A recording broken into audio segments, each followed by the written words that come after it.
You're listening to Elevate Ethics, a podcast from Ethical Reasoning in Action at James Madison University.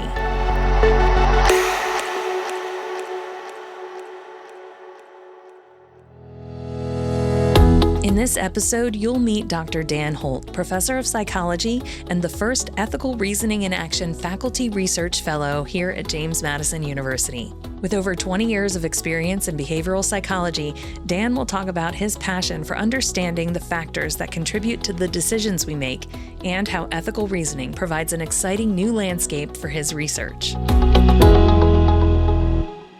So what brought you to JMU? A job.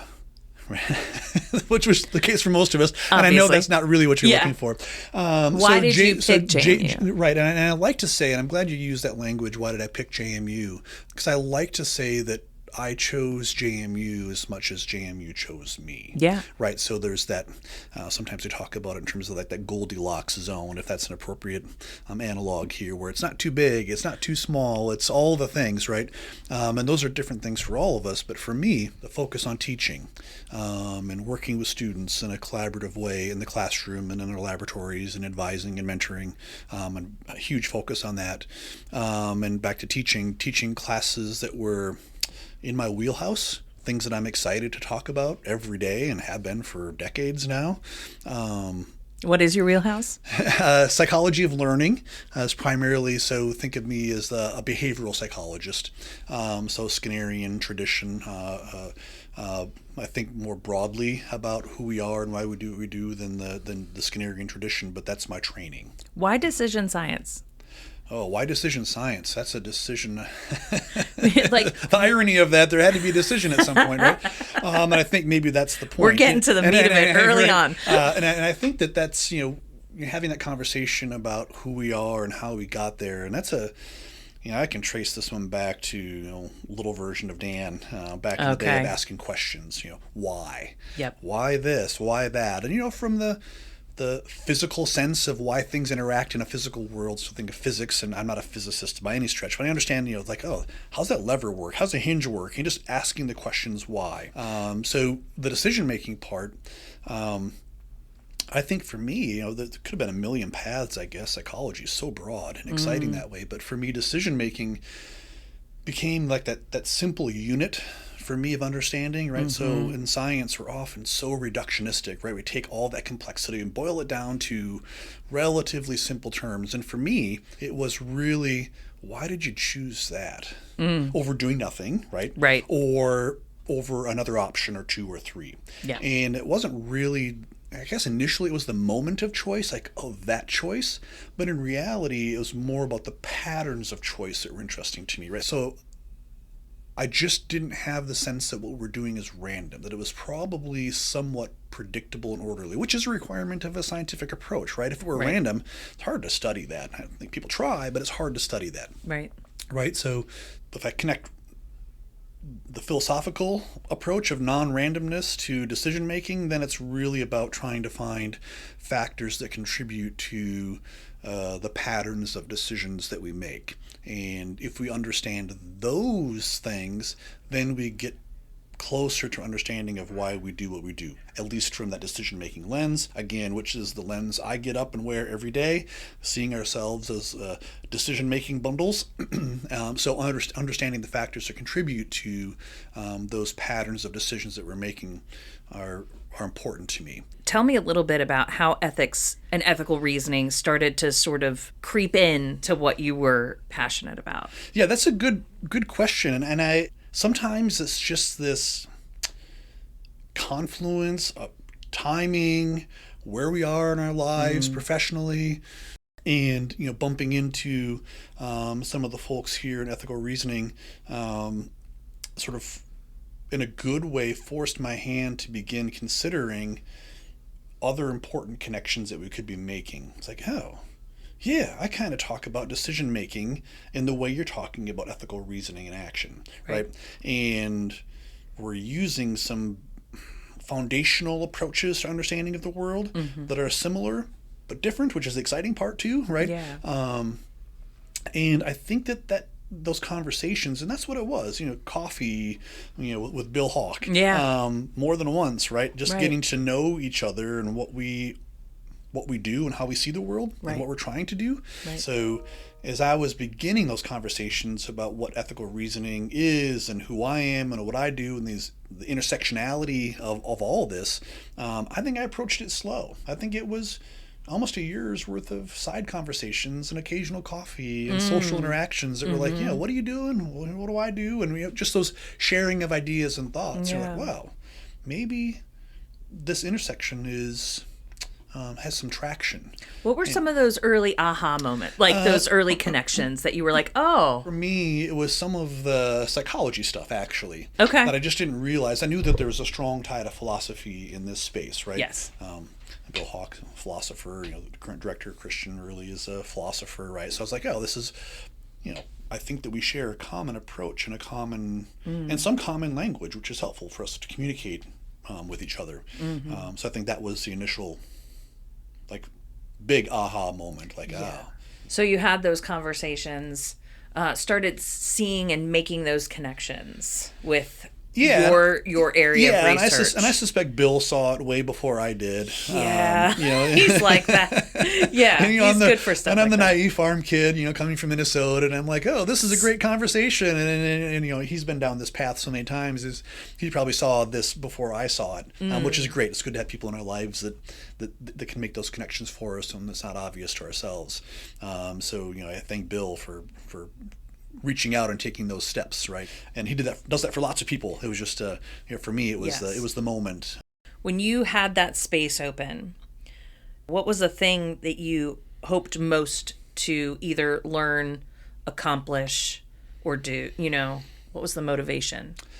If I'm fresh green Dan coming in and thinking about ethical reasoning, I felt like I was able to walk in willing to engage and explore and connect across people, across ideas, across disciplines. Now that I've done that, things begin to, at least for me, take shape. What are we going to do? Right. So it's really the conversation with people in the space to hone in on what's really important today. There are many things we could be doing, right. But if we have limited resources, time is usually the thing. What are the things we could focus on today that kind of help everybody, help myself understand decision making from a different kind of angle, help the program, help colleagues. Being afforded the space to contribute and think and talk through those things has been really exciting. What are the things that excite you most about your research? Okay, so through the lens of ethical reasoning, it's forced me in a good way to think about, let's just start with the discipline of psychology. And this isn't new to ethical reasoning, but it's sort of new to me in terms of the perception of how this intersects with psychology as a discipline, training up students to be well-trained, ethical decision-making products that we all hope engaged, whatever, all hoping our students are. Yes. And then realizing that, part of our training, our curriculum in psychology has ethics. I'm like, oh, okay, there we are, right? We have ethics and we have ethical principles and some guidelines and, things that we, that help us navigate, I guess, complex situations. And it's always the ambiguous situations that are important. The easy decisions are not ones we really talk about. It's that gray area that we navigate. And our ethical principles help us sort through those things. That's not necessarily, there's research questions in there in terms of pedagogy and our outcome standards in terms of what our students look like. But right now, that's what I'm thinking about. It's like, how do we intersect our ethical standards in psychology? And this isn't new. I think this, colleagues in nursing and other disciplines at JMU and across the country are thinking about not just exposure to the principles, but how to interact with those principles. What's your decision making in the process of working through those ethical principles? Yeah, what's an example, would you say, of maybe some of the guidelines for ethics and psychology and some of the practical problems that require decision making. What will students expect to have to act on? Yeah. So, and I appreciate the question. I'm gonna come at it from a different angle. Good. And I think that this will get there. And I'm sorry, as an academic, this will be. It's okay. So this takes me back to okay. teaching ethics in like a research methods class. With the class was entirely full. I did this many semesters, full of future clinicians. Right. So these are folks that are going to be out doing applied work, mostly with children. And in those kinds of scenarios, you're going to be confronted, particularly in a small town. I can imagine, everybody knows everybody. Think smaller than even Harrisonburg, and maybe you're the only licensed or credentialed person in the area, and the kiddo that's requiring some services, some supports, is someone that you know. Right, and those kinds of conflicts can be managed, right? But maybe there's something about the scenario that too much that would make it a challenge for you professionally. And I'm just making up a scenario here, but this is the kind of thing. It happens. It happens. I think it happens a lot. Yes. And it's murky. And if you don't provide the service, then the kiddo doesn't get service because you might be the only provider in the area. Right. That kind of scenario, right? Where there's a tug. It's like, well, if I do, this is a problem. And if I don't do whatever, it's also a problem. Right. Right. And in that classroom environment, talking with these future clinicians, it's like, well, what would you do? Of course, the answer that they arrived at for me was irrelevant. Maybe there's a right answer. I don't know what it is here, but the correct answer was irrelevant. But then when we got the answer, it's like, and then it was okay, now I'm going to be the parent. I'm going to be the whatever of that child, some important role, right? And I need to hear from you as the service provider how you got here, right? So I say, walk me through your decision tree. That's before ethical reasoning. That was the logic I would use, right? Because I didn't have the structure of the 8 key questions. I was just like, help me through how you got here. And I said, well, you shouldn't, how to put this? You shouldn't have an I don't know answer. And I was worried that students initially couldn't articulate how they got there. And I'm like, look, there's no value on where you got. Right. The value is about the process you used to get there. That's right. Did you recognize at this decision point that there was a tug between these things, if you do, if you don't tug? Right. And how did you handle that? Right. Right. And then the ethical reasoning 8 key question is really, for me, it's like, that maps on beautifully, because now I'm not just teaching decision tree, I'm teaching a little bit more specifics in terms of, here are some things I want you to be thinking about before. Right. As a professional, you're going to have ethical issues. It doesn't mean you're a bad professional. This is, growing up, being a service provider in a small town isn't a problem. It's a good thing. Yes. But it's going to then create potential conflicts, right? Yeah. And you should be thinking about that today, because it's going to happen tomorrow. It's going to happen in a moment, actually. And if you're ready to think about that today, then when it happens, you see it. And now you're prepared with some sort of structure or system to help you navigate the really hard decisions that you have to make as a professional. So for you, how does ethical reasoning elevated or enriched what you're doing? Boy, I think it's enriched for sure in probably multiple ways. The kinds of questions that I would ask now are slightly different, right? Because I'm allowed that space to explore on that creative playground of that intellectual thinking, right? As an academic, we have ideas about things and how the world might be working. We don't always have the time, the space, the resources to explore those things. The ethical reasoning space has afforded me that, right? The time, the space, the people to talk with and interact with, that's the multidimensionality of the space, to explore those things, such as, how do we make sense of the world in terms of moments that are passing by? So as a decision-making person, I might be interested in things like salience.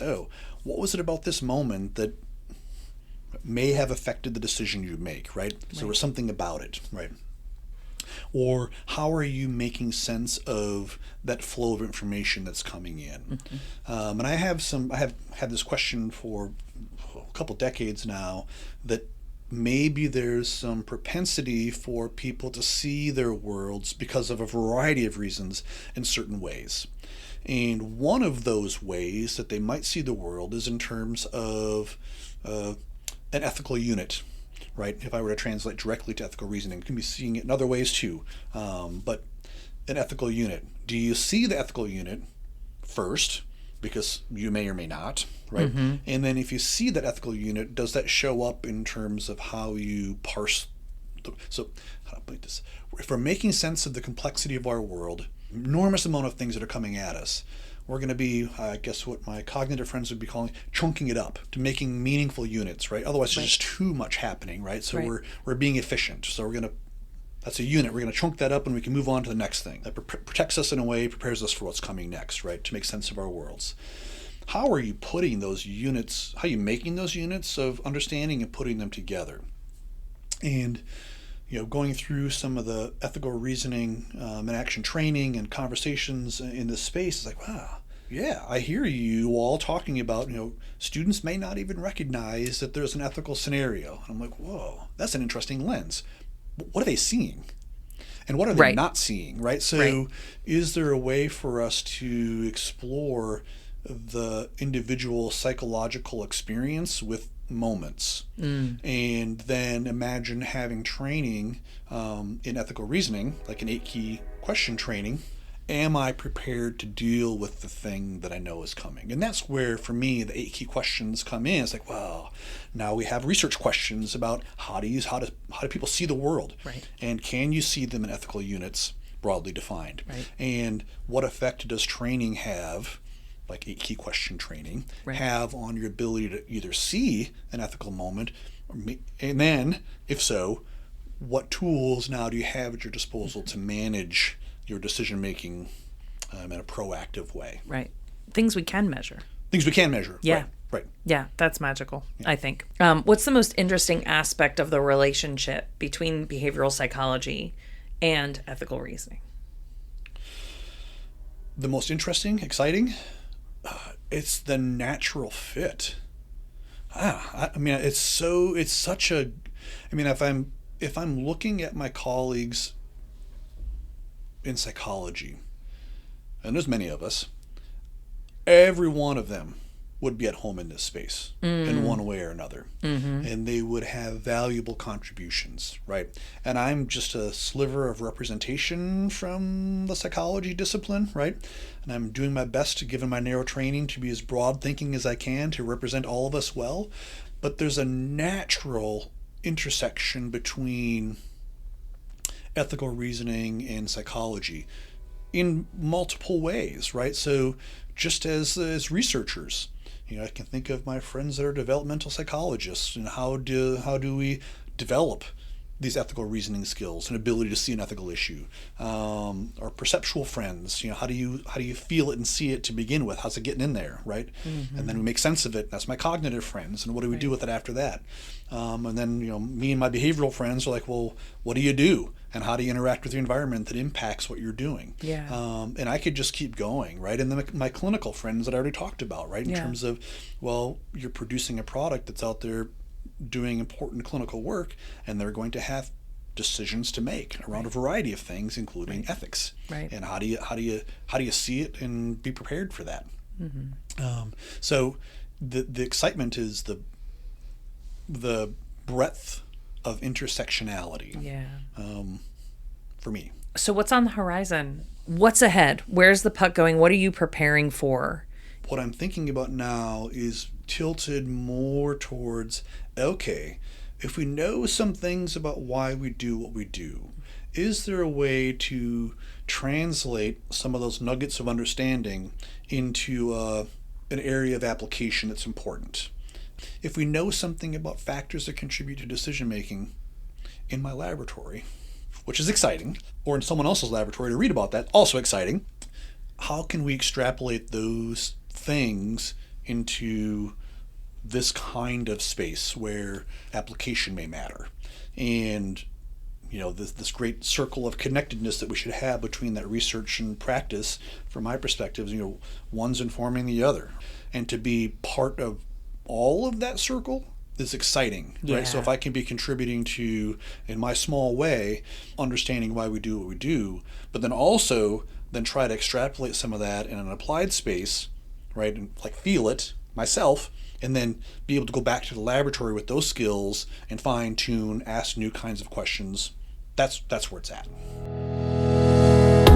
Thank you for listening to this episode of Elevate Ethics, a podcast dedicated to elevating the conversation around ethics and ethical reasoning in our personal, professional, and civic lives. Make sure you subscribe to hear more about the ongoing collaborative efforts to elevate ethics here at James Madison University. To learn more about ethical reasoning in action, visit jmu.edu/ethicalreasoning.